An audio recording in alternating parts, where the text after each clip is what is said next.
ത്രിയേക ദൈവത്തിന് സ്തുതി. കർത്താവിൽ ഏറ്റവും പ്രിയപ്പെട്ട ഭാഗ്യവചനധാര ശ്രോതാക്കൾക്ക് ക്രിസ്തുയേശുവിന്റെ നാമത്തിൽ എന്റെ സ്നേഹവന്ദനം. അല്പസമയത്തെ ചിന്തയ്ക്കായി തിരഞ്ഞെടുത്തിരിക്കുന്നത് 40-ാം സങ്കീർത്തനമാണ്.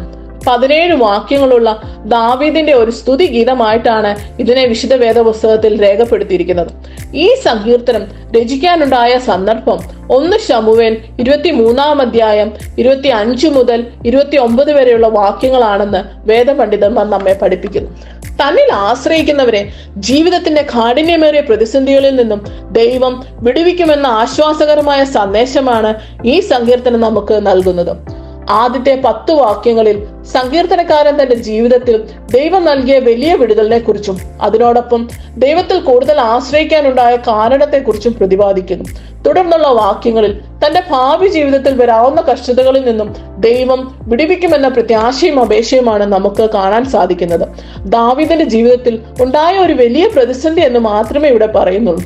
ആ പ്രതിസന്ധിയുടെ പ്രത്യേക സ്വഭാവത്തെ വിശദീകരിക്കുന്നില്ല. എങ്കിൽ തന്നെയും നാശകരമായ കുഴിയായിട്ടും കുഴഞ്ഞ ചേറ്റിലായിട്ടും ആ പ്രതിസന്ധിയെ താരതമ്യപ്പെടുത്തിയിരിക്കുന്നു. കുഴിയിൽ നിന്നും രക്ഷപ്പെടാൻ ശ്രമിക്കും തോറും കുഴഞ്ഞ ചേറ്റിൽ താന്നു പോകുന്ന അവസ്ഥയിലായിരുന്നപ്പോൾ അതിൽ നിന്നും രക്ഷപ്പെടുത്താൻ ദൈവത്തോട് ദാവീദ് നിലവിളിച്ചു. എന്നാൽ വിടുതൽ പെട്ടെന്ന് സാധ്യമായിരുന്നില്ല. കർത്താവിന്റെ ഇടപെടലിനായി പലപ്പോഴും കാത്തിരിക്കേണ്ട അവസ്ഥ നമുക്കും നമ്മുടെ ജീവിതത്തിൽ ഉണ്ടാവാറുണ്ട്. അങ്ങനെയുള്ള സാഹചര്യങ്ങളിൽ ദൈവത്തെ മുറുകെ പിടിച്ച് ദൈവത്തിൽ ആശ്രയിക്കേണ്ടത് അത്യാവശ്യമാണ്. അതുപോലെ ദാവീദിന്റെ കഷ്ടതകളിൽ ദൈവത്തെ മുറുകെ പിടിച്ച് ദൈവത്തിൽ ആശ്രയിച്ചപ്പോൾ ദൈവം ദാവീദിന്റെ കരച്ചിൽ കേട്ടു. അവന്റെ അടുക്കിലേക്ക് അവനെ വിടുവിക്കാനായിട്ട് ദൈവം സ്വർഗം ചായ്ച്ച് ഇറങ്ങി വന്നു. അവന്റെ ദാരുണമായ അവസ്ഥയിൽ നിന്ന് ദൈവം അവനെ കരകയറ്റി പാറമേൽ നിൽക്കുമാറാക്കി. കുഴഞ്ഞ ചേറ്റിൽ നിന്നും നാശകരമായ കുഴിയിൽ നിന്നും അനുഗ്രഹപ്രദമായ പാറയിൽ നിർത്തിയ അവസ്ഥയിൽ അവന്റെ വായിൽ നിന്നും ദൈവത്തിന് സ്തുതിയാവുന്ന ഗാനങ്ങൾ ഉടലെടുക്കുന്നു.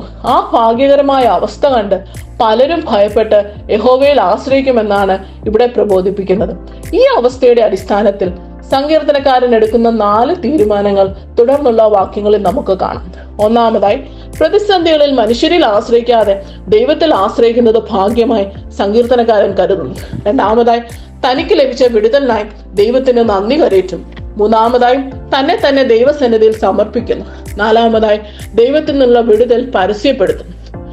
സങ്കീർത്തനത്തിന്റെ അവസാന ഭാഗത്ത് ദാവീദ് ഒരു രാജാവായിരുന്നിട്ട് കൂടി തന്നെ താഴ്ത്തി ദരിദ്രനും എളിയനുമായിട്ട് കരുതുന്നത് താഴ്മയുള്ളവരെ കടാക്ഷിക്കുന്ന ദൈവത്തിനു മുമ്പാകെ നമുക്ക് നമ്മെ തന്നെ താഴ്ത്തണമെന്ന ആഹ്വാനം നമുക്ക് കാണാം.